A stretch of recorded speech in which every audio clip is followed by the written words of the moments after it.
Para todos. Bueno, buenas noches para todos. Mi nombre es Lorena Maguad Puche. Soy pues médica y pediatra de la Universidad del Sinu en Montería y soy infectóloga pediatra de la Universidad CES.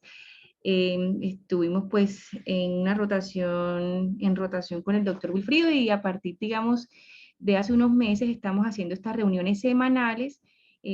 Pues en la noche de hoy vamos a compartir un artículo. Estos espacios se han creado básicamente para revisar un tema de interés o revisar una publicación reciente, y en esta oportunidad vamos a revisar esta publicación. Esta publicación se trata básicamente sobre la terapia oral. Es la nueva terapia endovenosa, los retos en décadas de tratamiento para infecciones de piel, perdón, para infecciones de sangre e infecciones óseas, y básicamente cómo se ha manejado a lo largo del tiempo este tipo de infecciones, llegándose pues a pensar que ha habido un dogma durante mucho tiempo sobre la vía o la ruta de administración de tratamiento de estas infecciones graves, específicamente bacteriemia, endocarditis y osteomielitis.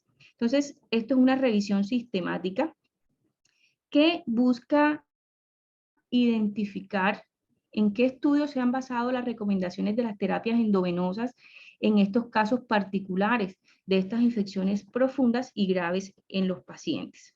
Entonces, este artículo, digamos, esta revisión sistemática buscó toda la literatura existente para responder esa pregunta. Y básicamente, cuando se hace una revisión de por qué esas recomendaciones se dieron, digamos, hace muchos años, a partir de 1940, 1950, que aparecieron las primeras, digamos que se hicieron las primeras revisiones, y esas revisiones partían de series de casos sobre el manejo adecuado de estas infecciones. Estas series de casos emitían algunas recomendaciones sobre las terapias endovenosas prolongadas para estas infecciones, dado que en ese momento no, como podemos observar, no existían demasiados antibióticos por vía oral que tuvieran una muy buena biodisponibilidad. En ese caso, pues aparecieron inicialmente las sulfonamidas, algunas tetraciclinas, y digamos que la biodisponibilidad de estos medicamentos era muy limitada en su momento. A partir de esas series de casos, que son pues estudios observacionales retrospectivos, comenzaron a emitirse esas primeras recomendaciones de terapias endovenosas, dado básicamente esas limitaciones que habían con esos medicamentos hasta ese momento disponibles. Sin embargo, a pesar de que con el tiempo se han introducido nuevas moléculas, así también ha habido avances en las investigaciones y se han introducido ensayos clínicos controlados, que son trabajos pues, de investigación, como ya sabemos, con mucha más solidez para emitir recomendaciones terapéuticas. A partir de que han salido esas moléculas y que ya disponemos de nuevos ensayos clínicos, todavía esas recomendaciones han seguido vigentes durante más de 30, 40 años, ¿sí? Entonces, básicamente queremos evaluar con este trabajo. El objetivo fundamental es determinar si esas investigaciones prospectivas, las más actualizadas, que se hacen con base en ensayos clínicos controlados, todavía corroboran esa creencia clínica de larga evolución en el que la terapia endovenosa era superior a la terapia oral en estas infecciones graves que ya les he mencionado, y si las poblaciones de los pacientes que probablemente se beneficiarían de esta terapia oral podrían ser identificados a partir de estos ensayos clínicos controlados. Ese fue el objetivo principal de este trabajo. Dentro de los criterios de elegibilidad y exclusiones estaban básicamente ensayos clínicos aleatorizados o cuasi experimentales, y se excluyeron entonces otro tipo de trabajos como estudios retrospectivos, observacionales, no controlados y no intervencionistas, básicamente pues por la debilidad digamos, en el planteamiento metodológico para emitir recomendaciones clínicas. Todos estos estudios fueron revisados por 3 autores que también fueron responsables de resumir los resultados. El resultado primario, la evaluación inicial primaria era una terapia exitosa, se definió en ese momento pues como la ausencia de infección clínica en el último momento del seguimiento a largo plazo. Es decir, por lo general estos pacientes se seguían a más o menos un año en promedio en casi todos los estudios. Y otros resultados que se evaluaron era básicamente las tasas de eventos adversos, la mortalidad, la duración de la hospitalización y la tasa de recaídas cuando estaban disponibles. Se hizo todo el proceso de búsqueda en las bases de datos disponibles. Se seleccionaron inicialmente 55 estudios. Finalmente, después de cumplir pues todos los criterios de inclusión y de excluir aquellos pues que no contaban, que no cumplían esos criterios, finalmente se seleccionaron 21 estudios, de los cuales 20 eran ensayos clínicos aleatorizados y uno era un ensayo clínico cuasi experimental. Entonces, estos fueron los tópicos que se evaluaron: osteomielitis, bacteriemia y endocarditis, y estos fueron los resultados que se encontraron. Para osteomielitis, entonces, un total de 8 ensayos clínicos aleatorizados para un total de 1.321 pacientes. Todos los pacientes fueron adultos. Se incluyeron entonces pacientes pediátricos, gestantes y pacientes con gérmenes resistentes al fármaco pues, del estudio. Las causas más comunes reportadas en estos 8 ensayos clínicos eran básicamente Staphylococcus y Pseudomonas aeruginosa. Esos primeros 8 ensayos clínicos controlados, pues los dividí en dos partes. Una primera parte que son estos 5 trabajos. Como podemos observar, el tamaño de la muestra básicamente estaba entre 30 y 59 pacientes, y los criterios de inclusión pues en algunos estudios eran pacientes con cultivos bacterianos positivos en sangre o en hueso. Los criterios de exclusión: pacientes también con osteomielitis debridada, pacientes con osteomielitis extraxiales, con debridamiento y con toma de muestra, pacientes también con osteomielitis confirmadas por biopsia y pacientes con osteomielitis crónica también pues debridada, y también infecciones de las prótesis articulares. Observemos entonces que digamos, los regímenes de comparación inicialmente, oral versus IVEC, incluían quinolonas. La gran mayoría pues incluían quinolonas como cipro y se comparaba pues con la terapia estándar. También se comparaba con betalactámicos más aminoglicósidos, también con beta-lactámicos o clindamicinas más aminoglicósidos y cefalosporina. En un estudio también se comparó pues ofloxacina con imipenem. Asimismo, pues estos otros estudios un poco más actuales, y finalmente este ensayo clínico de 1.054 pacientes ya completaban pues criterios de inclusión un poco más amplios, y por lo menos vemos este aquí que de 1.054 pacientes, que incluía osteomielitis extraxiales o vertebrales, artritis séptica, infecciones de las prótesis articulares y pues las infecciones de los dispositivos de fijación. Digamos, en términos generales, en 2 trabajos se evaluó y se identificó que la terapia oral fue superior, ¿sí? El éxito clínico fue superior en la terapia oral versus la terapia parenteral. Hubo una diferencia pues en los eventos adversos, pero digamos, los resultados no fueron estadísticamente significativos. Del resto de digamos, de las evaluaciones, las diferencias fueron muy mínimas, un poco con tendencia a ser mejor la terapia endovenosa, pero los resultados no fueron estadísticamente significativos entre los 2 grupos. Bien, igualmente, pues vemos que en otras combinaciones, como por ejemplo trimetoprim más rifampicina versus cloxacilina, los resultados en cuanto al éxito clínico fueron muy discretos. No hubo diferencias tampoco estadísticas en esos resultados, y los eventos adversos pues también tuvieron tasas muy similares. En este caso, pues ya podemos observar el diagrama de bosque de todos pues, los estudios que previamente les comenté, y observamos que realmente el éxito del tratamiento no fue significativamente diferente entre los 2 grupos, dando pues a entender que es posible las terapias vía oral en estos pacientes, obviamente pues con unas características y con unas condiciones específicas que más adelante pues vamos a mencionar. En pacientes con bacteriemia, este fue el segundo, digamos, el segundo tópico que se evaluó. Fueron 10 ensayos clínicos aleatorizados, de los cuales fueron 705 pacientes, y pues el diagnóstico era básicamente bacteriemia sin endocarditis. De estos 10 ensayos clínicos, 7 fueron por gérmenes gram positivos, de los cuales se reunieron 579 pacientes y 3 de estos ensayos clínicos eran niños para un total de 219 pediátricos. Los agentes causales más frecuentes fueron Staphylococcus meticilino sensible, también MRSA, Enterococcus, coagulasa negativos, Streptococcus, neumonía y otros Streptococcus. Entonces podemos observar que digamos, las comparaciones por lo general incluían linezolid versus un beta-lactámico, ceftriaxona, linezolid, o por ejemplo linezolid vancomicina, también tenemos fluroxacina más rifampicina versus un beta-lactámico o vancomicina, teicoplanina, y también tenemos pues, digamos, vancomicina por acá. De todos los estudios evaluados, observamos que en los pacientes pediátricos, que fueron estos 3, ¿sí? La comparación de linezolid versus vancomicina, en todos los 3 estudios, la terapia oral tuvo mayor éxito clínico que la terapia parenteral. Y los eventos adversos entre los grupos, inclusive, fue superior para la terapia parenteral con vancomicina.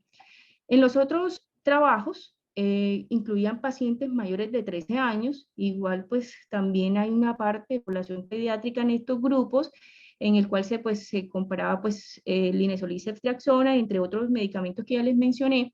Observemos que las tasas de éxito clínico para este primer estudio, que fue de 51 pacientes, también fue superior para linezolid, ¿sí? Las diferencias realmente con otras combinaciones no fue muy marcada, y podemos observar entonces, acá también, este otro estudio de 56 pacientes demostró que el linezolid fue superior a teicoplanina, y un resultado muy discreto, diferente en cuando se comparó linezolid con vancomicina en pacientes mayores de 13 años. Los resultados, digamos, los eventos adversos realmente no fueron diferentes entre los grupos. Entonces, ellos concluyen acá que el linezolid oral fue superior en 5 de 7 ensayos clínicos aleatorizados, los eventos adversos fueron similares en 4 de 7 y fueron inferiores en la terapia oral 3 de 7 trabajos. En cuanto a las bacteriemias por gram negativos, fueron 3 ensayos clínicos controlados con 126 pacientes. Vemos que las principales causas fue E. coli y Klebsiella pneumoniae. De estos 3 ensayos clínicos aleatorizados, en 2 de ellos se identificó que la eficacia clínica de la terapia oral fue superior a la terapia parenteral. Y un ensayo clínico fue igual. Bien, los eventos adversos fueron superiores a la terapia oral, y pues digamos que eso fue un dato muy importante, teniendo en cuenta pues que la terapia parenteral en la mayoría de los casos se había relacionado con menores eventos adversos. Entonces, para bacteriemia, ¿qué medicamentos se utilizaron? Básicamente quinolonas, con o sin rifampicina oral versus otros regímenes intravenosos. Otro estudio adicional comparó trimetoprim asociado a rifampicina versus cloxacilina IV, y el trabajo más grande comparó regímenes endovenosos estándar versus regímenes orales variados que incluían quinolonas, otras combinaciones orales, penicilinas y macrólidos con lincosamidas. 6 de 8 trabajos entonces tuvieron resultados de éxito similares. Uno de estos 6 ensayos clínicos mostró superioridad de la terapia oral, y ningún estudio informó tasas de curación significativamente más alta con la terapia endovenosa. Y las reacciones adversas fueron similares, las más frecuentes relacionadas con las líneas, con la línea arterial, pues con las líneas endovasculares prolongadas. Entonces, este es el forest plot del tratamiento para bacteriemia. Finalmente, pues el resultado y el análisis de todos los estudios demuestra que el éxito del tratamiento no fue diferente entre las 2 terapias, aunque el intervalo de confianza apoyó un poco más la teoría de que era mejor la terapia oral. Entonces podemos observar que no son diferentes las terapias orales a las terapias parenterales en algunos pacientes, y con algunas condiciones que más adelante pues también les voy a comentar. En cuanto a endocarditis, se incluyeron 3 ensayos clínicos aleatorizados, un ensayo cuasi experimental, El diagnóstico fue endocarditis infecciosa, incluidas las válvulas nativas y protésicas del lado izquierdo y derecho, y la endocarditis de dispositivos cardíacos. Estos fueron los agentes etiológicos más comunes, y estos fueron los estudios incluidos. Entonces vemos que hay estudios desde el año 1991 hasta el 2019. Se incluyeron entonces estos primeros dos trabajos, que fueron pues el menor número de pacientes y que fueron los más antiguos, incluyeron regímenes de tratamiento oral versus endovenoso constituidos básicamente 2 semanas de ceftriaxona y posteriormente 2 semanas de amoxicilina versus 4 semanas completas de ceftriaxona.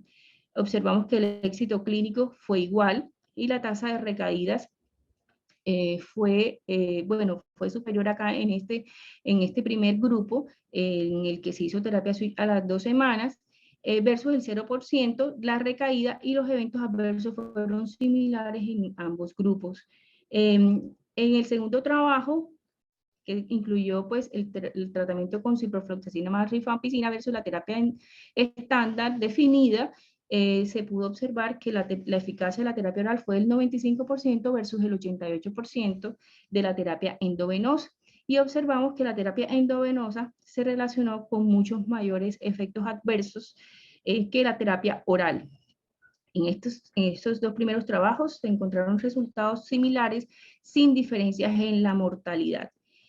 De otra parte, en estos últimos dos trabajos que incluyeron un mayor número de pacientes, aquí pues se incluyeron pacientes con endocarditis de cualquier válvula, incluyendo pues válvulas protésicas, y aquí tenemos pues los agentes etiológicos más frecuentemente identificados. Se excluyeron pacientes inestables y pues estos fueron los resultados.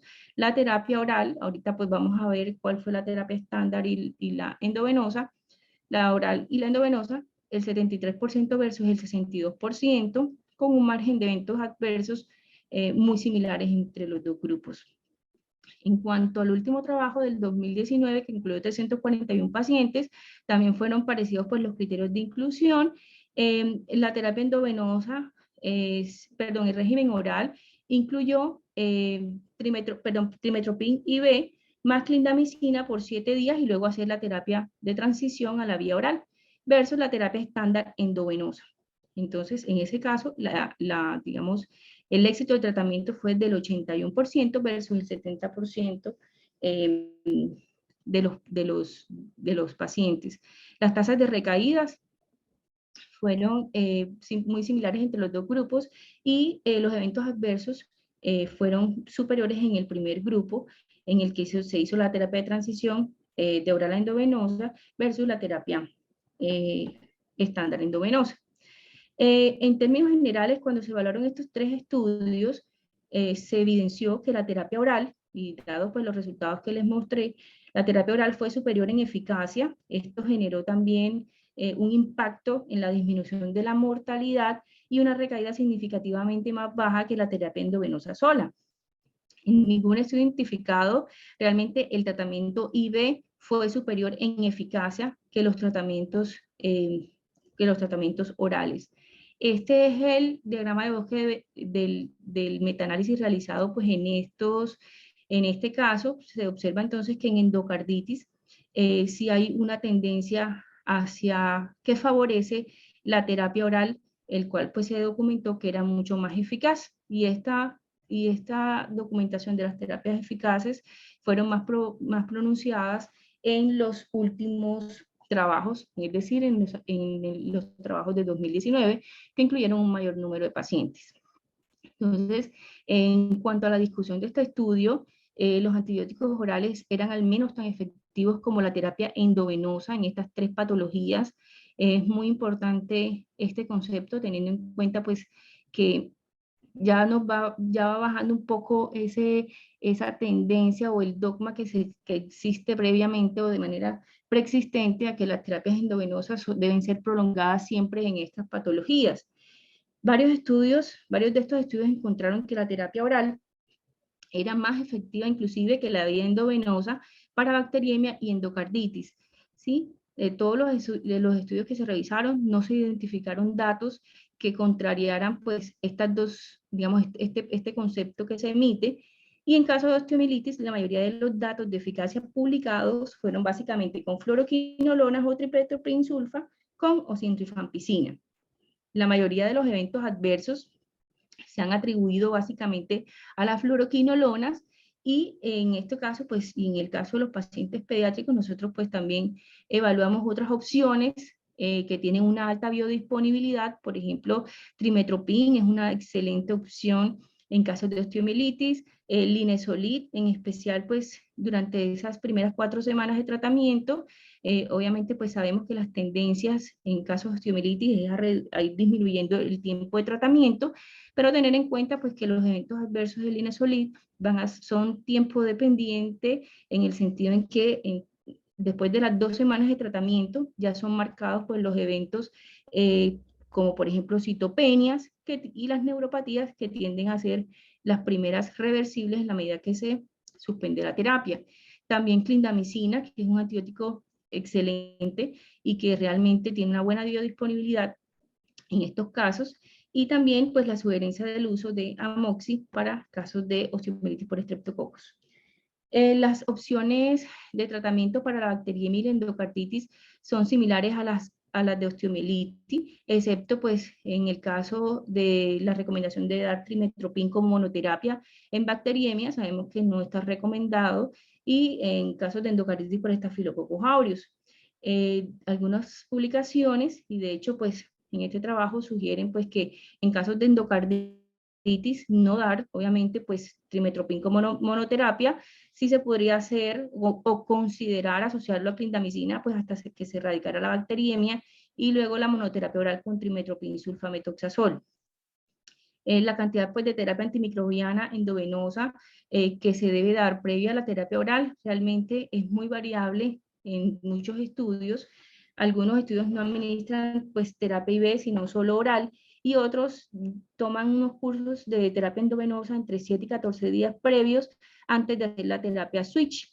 Entonces, realmente todavía no existe pues, un consenso básico sobre cuál es la duración específica de la introducción de la, IV, de la terapia IV requerida, definida pues, por los estudios identificados en este trabajo.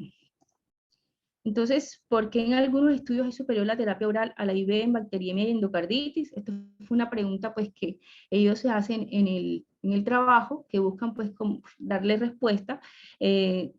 Dan 3 opciones, 3 hipótesis, y es que podría haber daño en el catéter endovenoso a largo plazo, también que el catéter puede servir como un reservorio, pero se necesitan más estudios para dar claridad, pues, por qué podría ser la terapia oral superior a la terapia endovenosa, y sobre todo en bacteriemia y endocarditis. Lo que tenemos que tener en cuenta es que los beneficios de pasar un paciente de terapia endovenosa a terapia oral temprana es porque brinda, pues, digamos, muchos son los pros. En este sentido, pues, hay mayor comodidad y confort en el paciente, también hay una mejor satisfacción y mejor de la calidad de vida, un paciente que pueda recibir su medicación por vía oral. Eso también disminuye la probabilidad de complicaciones, también reduce los costos la estancia hospitalaria y también la resistencia bacteriana. Entonces hay que tener en cuenta para poder considerar las terapias orales en pacientes que tienen estas infecciones graves. Tenemos que tener en cuenta que para poder hacer una terapia secuencial debemos garantizar unos datos, unos tips farmacológicos que nos permitan a nosotros hacer un cambio adecuado y reducir efectivamente la terapia. Esto debe consistir básicamente a que ese medicamento que nosotros escojamos deba tener una buena absorción oral, por lo menos, al menos un 50%, que se logren unas concentraciones adecuadas del fármaco donde nosotros queremos tratar la infección y que tenga un espectro similar de actividad antimicrobiana a esa terapia endovenosa que inicialmente recibía el paciente. Entonces, para eso tenemos que tener en cuenta básicamente la absorción, la penetración, podemos observar acá, por ejemplo, en casos de infecciones osteoarticulares, osteomielitis, vemos, por ejemplo, que el trimetoprim tiene una excelente biodisponibilidad, así también, pues, linezolid, hay otros medicamentos que también nos garantizan una muy buena penetración a los distintos órganos y sistemas y eso es uno de los aspectos que tenemos que tener en cuenta con respecto a lo que concierne a los antimicrobianos. Ahora bien, también hay unos factores que están relacionados al paciente. ¿Cuándo hacer el cambio a la vía oral? En algunos, digamos, en la última publicación de osteomielitis, la última guía que aparece en el año 2020, 2021, ellos nos dan unas sugerencias, unas recomendaciones de hacer ese cambio a vía oral. Entonces, eso incluye pacientes con cursos no complicados, pacientes que ya se le ha resuelto, digamos, o se le ha hecho control del foco, cuando ya el paciente no está bacteriémico, cuando el paciente tiene mejoría clínica, obviamente que tolere la vía oral para garantizar la adecuada absorción y todo el proceso de metabolismo gastrointestinal, y también que haya disminución de las respuesta inflamatoria, y también pues que haya recibido un curso de terapia endovenosa.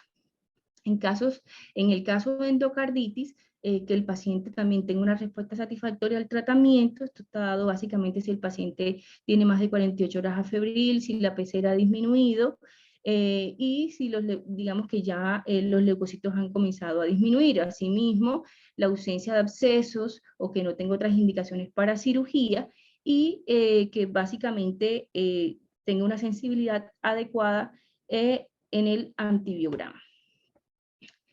En cuanto a las limitaciones del estudio actualmente revisado, muchos de los ensayos clínicos eran pequeños. Eso, digamos, en principio era alguna limitación. Sin embargo, se trató de incluir por cada tópico puntual ensayos clínicos digamos, de un gran volumen de pacientes, por lo menos uno, que diera pues mucha validez a los planteamientos y a los resultados que ellos posteriormente plantearon. En cuanto a si había o no dudas en la calidad de los ensayos clínicos aleatorizados, realmente pues no se identificó un solo estudio prospectivo que demostrara la superioridad de la terapia endovenosa. Si en el evento que de pronto nos hubiese quedado alguna duda, si había o no algún trabajo que pudiera desmentir pues esta propuesta final, y realmente no lo hubo. Ninguno pudo demostrar que la terapia endovenosa fuera superior a la terapia oral. Y también otra de las limitaciones que ellos, digamos, informan es que habían pocas infecciones por MRSA. Bien, teniendo entonces en cuenta que para esto, recordar que el mecanismo de resistencia a la meticilina pues no alteraba la actividad antimicrobiana de otros medicamentos como las quinolonas, el trimestoprim, la clindamicina, linezolid o rifampicina. Y de hecho, pues pacientes que tuvieran infecciones pacientes que tenían infecciones por estafiloaureus meticilino sensible y recibían su terapia adecuadamente y respondían satisfactoriamente al tratamiento, en caso de infecciones por MRSA, que ya estuvieran, pues que cumplieran con esos requisitos para paso a vía oral y que fueran sensibles en antibiograma, pues no habría como explicación para que no respondieran a la terapia oral. En cuanto a las consideraciones finales, los autores sugieren que es razonable considerar la terapia oral para osteomielitis, bacteriemia y endocarditis cuando hay cumplimiento de los siguientes criterios. Y eso era lo que hablábamos en cuanto a los criterios clínicos de los pacientes: que el paciente se encuentre clínica y hemodinámicamente estable, si se ha logrado control del foco y se ha erradicado la bacteriemia. Es probable que el paciente pues, pueda tolerar los medicamentos orales, es decir, que tenga un tracto gastrointestinal íntegro, que no comprometa la absorción y la biodisponibilidad del medicamento. Adicional a eso, pues que no haya interferencias psicosociales para preferir la terapia endovenosa a la terapia oral. Y un régimen publicado está disponible con datos resultados clínicos para los patógenos específicos. Es decir, ya digamos, los ensayos clínicos y las publicaciones, digamos, hay amplia bibliografía que sustenta el beneficio de la terapia oral temprana en algunos pacientes seleccionados. Entonces, con base en estos resultados, la terapia oral es al menos tan efectiva como la terapia IV para estas tres patologías. La terapia oral es más segura, da como resultado una mayor satisfacción del paciente y reduce notablemente la duración de la estancia y los costos hospitalarios asociados. La terapia endovenosa es una opción razonable para estas enfermedades en pacientes que tienen unas condiciones específicas. Entonces, con esto, ¿no? Con esta información y dejando claro pues que la terapia oral temprana es un beneficio para el paciente en los casos puntuales y seleccionados, creo que ya estos son datos que nos van mostrando que la evidencia va superando ese mito y, y ese dogma desde hace muchos años en que la terapia IV es superior a la oral, y los nuevos ensayos clínicos nos van dando cuenta de que efectivamente sí es posible hacer este tipo de cambios en la terapia en los pacientes a fin de favorecer los resultados clínicos y disminuir las complicaciones asociadas a estos procedimientos. Entonces, eso era pues los resultados generales del trabajo. Dejamos pues entonces abiertos a los comentarios, preguntas. Muy bien, Lore. Eh, no sé si hay algún comentario o alguna pregunta. Pues empiezo yo comentándoles algo. Este es como decir, es la tendencia actual, aunque hace ya unos cuantos meses o años ya venimos un poco ventilando esto, que realmente la terapia oral es una gran opción.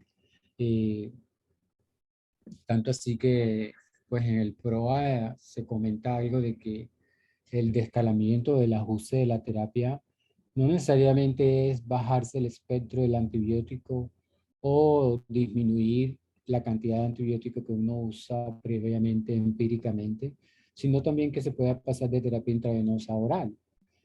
Pero realmente con estos nuevos estudios, y nuevamente les comento, estos fueron unas discusiones hace unas 2 semanas en el ID Week de Washington, en el cual ya se está ventilando todas estas patologías para terapia oral. Realmente es empezar a cambiar el chip en el sentido de que uno sí puede manejar a los pacientes con terapia oral. ¿Se acuerdan ustedes que para osteomielitis primero nos enseñaron que teníamos que dar 2 semanas intravenoso y después el resto lo podíamos pasar a oral? Después que cuando, por ejemplo, si la PCR estaba por debajo de 20 o si había una disminución del 50% entre un valor inicial y un valor posterior, se podía pasar a terapia oral. Sin embargo, miren que ya realmente se está planteando que la terapia oral usted la puede empezar siempre y cuando el paciente esté estable, haya un buen control de foco, usted tenga el germen aislado, tenga el perfil de susceptibilidad. Y lo otro es que igualmente tenga los antibióticos disponibles para ese cambio oral y que el paciente lo tolere. Eh, Nuevamente, en el estudio para endocarditis, el estudio POE, ¿se acuerdan? El estudio POE que también ventilaba la terapia oral en endocarditis, eso fue uno de los inicios, pero miren que ya realmente se está ventilando de que uno puede cambiar la terapia oral si el paciente está estable nuevamente, hemodinámicamente, si usted tiene el aislamiento, tiene el perfil de susceptibilidad, si el paciente está tolerando bien la vía oral, y que además de eso los antibióticos disponibles y sean sensibles al germen. Y en bacteremia, que es lo que de pronto más nos puede costar, es que cómo le vamos a dar a un paciente con bacteremia, porque bacteremia es realmente una patología grave, cómo le vamos a dar vía oral. Pero fíjense que todos los estudios que mostró Lore, que son estudios de ensayos controlados aleatorizados, eh, y miren que muestra que la terapia oral es superior a la terapia intravenosa, o sea, en el sentido, no hay ningún estudio que muestre que la terapia intravenosa sea superior a la oral o son igualmente no significativos, o sea, no es uno por encima del otro. Entonces, ese dogma o ese paradigma que tenemos hace mucho rato de que todo lo tenemos que manejar intravenoso, yo creo que ya lo tenemos que empezar a cambiar. Ya nosotros estamos haciendo mucho sobre esto. No sé si aquí está la jefe Nali conectada, pero es mi insistencia cada vez que pasamos la ronda de que por favor necesito que anote allí que mire que le estamos cambiando a vía oral, que le estamos cambiando a vía oral, y la mayoría de las infecciones, por ejemplo, osteoarticulares, las estamos manejando por vía oral. O sea, no es mentira lo que le estoy diciendo. Hemos tenido muy pocos pacientes con endocarditis realmente para pasar a vía oral o que no han cumplido con ese requerimiento de pasarlo a vía oral. Pero terapia para bacteremias sí hemos tenido unos 2 o 3, pero nuevamente ya se está ventilando ese paso a vía oral para terapia de terapia intravenosa oral en pacientes con bacteremia. Nuevamente tienen que estar muy estables, usted tenga un buen control, una erradicación de la bacteremia. A mí lo que de pronto me llama la atención es en bacteremia el índice de heterogeneidad, si no me equivoco, estaba como en el 37%, si no me equivoco. En cambio, por ejemplo, para osteomielitis el índice de heterogeneidad era de 0 Pero, de endocarditis era de 2%, pero para bacteremia era de 37%. O sea, eso quiere decir que los estudios realmente no eran tan similares ahí, a pesar de que son ensayos controlados aleatorizados. Pero, o sea, nuevamente, eso es lo que se está ventilando, no es solamente lo que aquí se está ventilando en todo el mundo ya esa estrategia de usar terapia oral. Acuérdense que tiene menos costo, menos estancia hospitalaria, menos uso de catéteres, menos bacterias asociadas a catéter, menos flebitis, o sea, menos eventos adversos por antibióticos.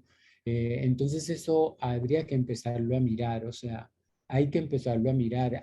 Los estudios son estudios muy, o sea, desde el punto de vista metodológico, son ensayos controlados, aleatorizados, tienen pocos pacientes, pero realmente para lo que fueron evaluados, fueron considerados adecuados, pero es una propuesta a los que estén conectados aquí que empiecen a mirar esa parte y que realmente el germen no dice es que si me pasas el antibiótico intravenoso, entonces no voy a mejorar. Si me lo pasas oral, entonces sí, o al revés. O sea, eso no es. O sea, lo importante es que el antibiótico llegue al sitio donde tiene que llegar. Y por eso los antibióticos que evaluaron aquí, por ejemplo, trimetoprim sulfa, clindamicina, las quinolonas, son antibióticos que pueden llegar mucho más a tejido, ¿de acuerdo? Por eso es que en bacteremia, fíjense que dio así un poquito los estudios, pero ya controlando la bacteremia, eso es otra cosa. Y miren, lo otro es que todos fueron casi gran positivos, fueron prácticamente en bacteremia no vi ningún gran negativo, que eso es lo otro que habríamos que mirar, ¿de acuerdo? Entonces, es una propuesta interesante. Nosotros ya estamos haciendo mucho en osteomielitis, prácticamente a veces arrancamos con vía oral, pasamos rápidamente a vía oral. En endocarditis no hemos tenido tantos pacientes, pero ya en bacteremia hemos tenido algunos cuantos. Entonces, es para que lo tengan en cuenta. Van a salir mucho más estudios. Hay un estudio del New England Journal of Medicine de, de osteomielitis aguda, en el cual se ventila la terapia oral. Que es de osteomielitis aguda, para que lo tengan en cuenta. Ahorita miro la referencia, yo creo que es de hace unos 3, 4 años sobre osteomielitis aguda. Entonces hay muchos más estudios, además de este es el último de los estudios de revisión sistemática, pero hay muchos más estudios ya de terapia oral en estas 3 patologías. No sé si alguien más tiene algún comentario mientras miro eh, la fecha, yo creo que de ese estudio del New England Journal of Medicine sobre osteomielitis aguda. No sé si alguien tiene algún otro comentario. por aquí tenemos a Fer A con la mano Fer, levantada. Sí, por aquí está. ok. Hola, hola, buenas noches. ¿Se escucha bien? Sí. No se escucha casi, Fer. ¿No se escucha? ¿Y ahora? Ahora se escucha. Mejoró. Se Bueno, escucha listo. lejos, no sé en dónde Muy está, en lejos. Dubái o qué. En Barranquilla. Ajá. Ahora me escucha mejor. Aló, aló, me escucha Sí, mejor. se te escucha mejor, Fer. Listo. Adelante. Quería hacer un par de comentarios. Lore, felicidades. Ese artículo de verdad que es muy chévere. Tuve la oportunidad de leerlo hace algunos días Pues es muy sorprendente todo lo que dice, lo que ya tú nos explicaste. Eh, pues lo que decía el doc hace parte del PROA de los 4 momentos a la hora de tomar decisiones con respecto a los antibióticos. El paso 3 siempre dice que debemos tener en cuenta y mirar todos los días si es posible hacer el cambio a vía oral. No discrimina por tipo de infección, simplemente habla de estabilidad del paciente. De igual forma, el lineamiento colombiano, publicado en el 19, si mal no estoy, sobre el PROA ya incluye el cambio a terapia vía oral con respecto a este. Además, para entrar un poquito más en cada infección, recordemos que, como dijo Lore, ya en la última guía de la Sociedad Americana de Infectología Pediátrica, publicada en el 2021, de osteomielitis, recomiendan el cambio a vía oral con los criterios que ya mencionó Lore. Y quisiera resaltar un poquito uno de los estudios que ya mencionó el doc, el estudio POET, donde pues no solamente tuvo mayor beneficio la terapia oral de acuerdo a los desenlaces, sino en mortalidad. Y lo bueno de ese estudio es que se ha hecho seguimiento de los pacientes a 3 y 5 años y se sigue demostrando pues que hay menor mortalidad por cualquier causa en todos, en los pacientes que recibieron o que se les cambió terapia vía oral temprana. Entonces, creo que no solo eso, sino que se midió la satisfacción y el nivel psicológico de estos pacientes en otros estudios sacados de este mismo POET, donde hay mayor beneficio de la terapia oral. Entonces, yo creo que es, digamos, hacia donde vamos caminando hoy en día. Ya mostró Lore los beneficios de este tipo de terapia o de este cambio de terapia temprano, pues creo que es muy bueno revisar este tipo de, de evidencia que pues ya cada vez está tomando más fuerza.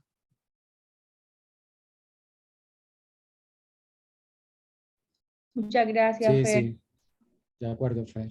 No sé si alguien más tiene alguna anotación. Wilfrido, Jorge, ¿cómo estás? ¿Cómo ha estado? ¿Cómo ha pasado? Aquí llegué un poquito tarde, pero alcancé a escuchar una parte de la charla. Sí, algunos comentarios. Nosotros desde hace mucho tiempo, tengo que decir, ¿hace cuánto tiempo? 30 años. Usamos Ok. terapia secuencial en endocardititis infecciosa por válvula nativa, por estreptococo, cambio tan rápido como a la segunda semana de iniciar el tratamiento. Y igualmente infecciones osteoarticulares lo seguimos haciendo a partir del quinto, sexto día, controlada bacteremia y paciente con todos los criterios que Lorena estuvo contando, y realmente ha sido exitoso. Es con las dos, la patología con que más experiencia hemos logrado, básicamente con endocarditis infecciosa, perdón, con osteomielitis, menos con endocarditis por el número de pacientes. Yo creo que eso es importante. Hacer énfasis que hay que seleccionar el paciente, sobre todo en nuestro medio, por el tema social. No solo la consecución de los medicamentos, sino el entendimiento, el compromiso de la familia que entienda que tienen que darle medicamentos durante todo el tiempo que se calcula. Sobre todo cuando es un paciente que estuvo muy complicado al principio en la institución. Pero muy linda, me gustó, y gracias por compartir esos artículos.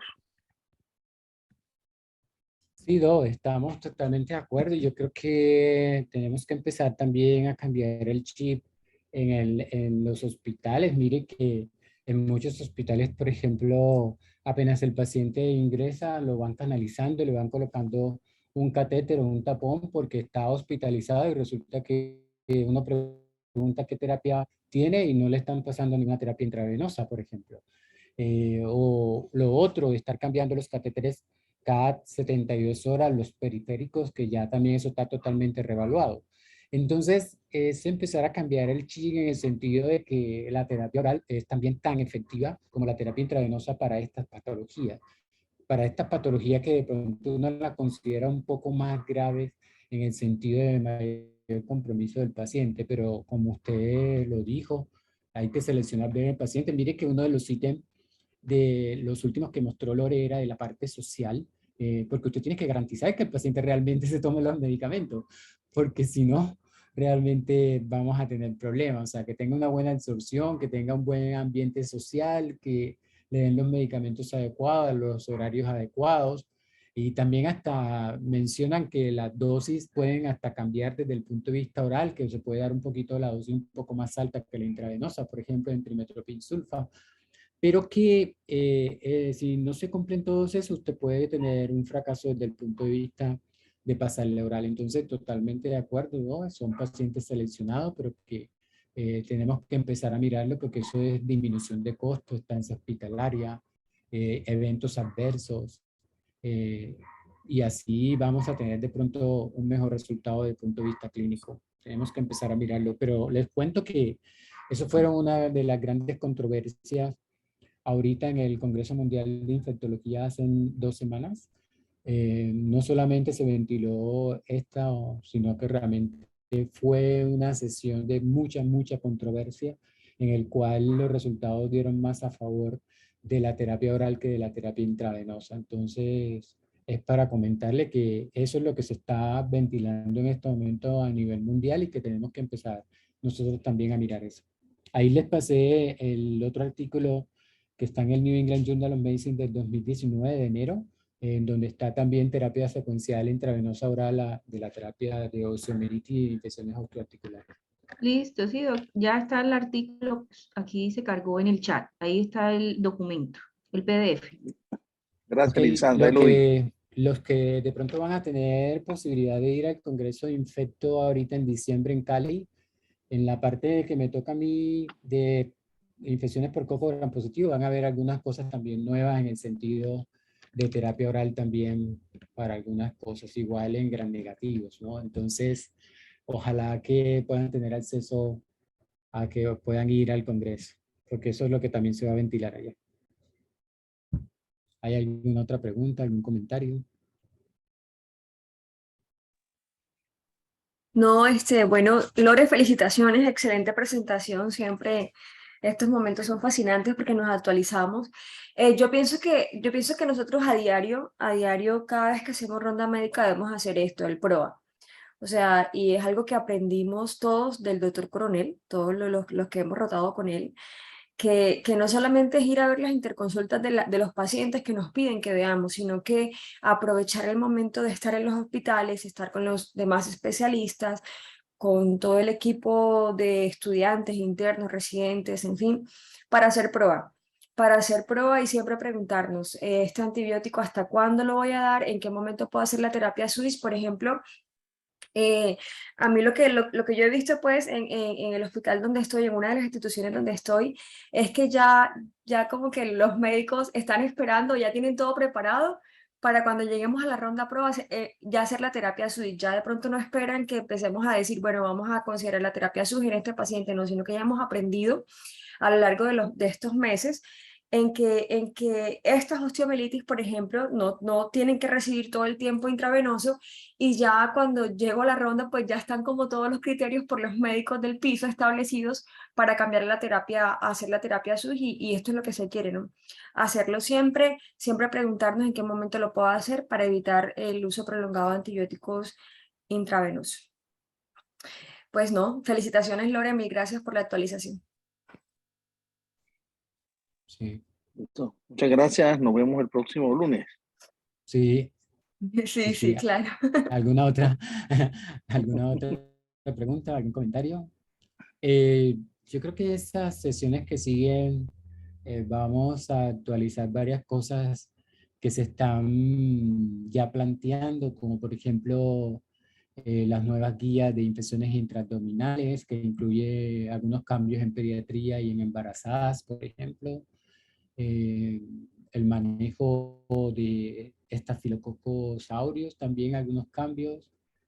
Pues ya les estamos mostrando los cambios a terapia oral de algunas patologías y creo que de pronto vamos a ventilar también infecciones, por ejemplo, como virus sincicial respiratorio, que se viene unos cambios impresionantes, sobre todo a nivel de neonato, que el palivizumab prácticamente va a desaparecer, va a venir un nuevo anticuerpo monoclonal de una sola dosis y ya.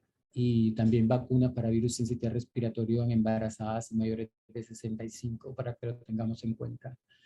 Entonces vamos a mirar a ver qué cogemos. No sé si ustedes están viendo infecciones por adenovirus severas con leucocitosis PCR elevada y eso también se ventiló allá. Eso es lo más frecuente que estamos viendo nosotros. No sé si también ustedes, pero también es para que lo veamos. Entonces hay algunas cosas que bueno, vamos a ver si empezamos a actualizarlas para que ustedes estén también en esa misma línea de lo que se está viendo a nivel mundial, que también lo estamos viendo nosotros, pero por desgracia no escribimos tanto y no comentamos tantas cosas. Y algo que se viene para que ustedes estén pendientes, ojalá, que es un panel de fiebre, o sea, un FEMA Rate de fiebre que solamente va a mirar todos los tipos de Plasmodium, leptospira, dengue, todos los serotipos y chikungunya. Entonces, para que estén ahí también pendientes, próximamente vamos a tener este panel de fiebre global, así se llama, fiebre global, así como el panel o el FEMA Rate de líquido cefalorraquídeo, articular y lo demás. ¿Y qué otra cosa? A ver, ¿qué les quiero comentar de que vimos? Bueno, bueno, infecciones por parecovirus en encefalitis, que prácticamente nosotros no vimos tanto en el estudio de encefalitis que hicimos en Colombia. No vimos tanto parecovirus, pero todo el mundo está hablando de las encefalitis por parecovirus. Entonces, para que estén ahí pendientes también, ¿no? Con líquidos cefalorraquídeos normales, pero con parecovirus incluido y una encefalitis todas desastrosas. Pues eso, varias cosas que, bueno, vamos a ver cómo ventilamos para que ir actualizándonos con todo lo que vimos allá hace una semana. Bueno. Muchas gracias, profe. Bueno, muchas gracias a todos por su asistencia. Y bueno, un aviso parroquial, el 25, 26 o 26, 27, ¿cuándo es el Congreso de Vacunas en Barranquilla? 25 y 26. Bueno, ahí también se van a tocar varias cosas, ojalá que puedan ir también.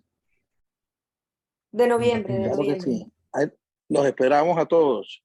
Listo. Muchas gracias. Bueno, ok, Lori, Allá ¿no? estaremos. Súper, Lori. Listo.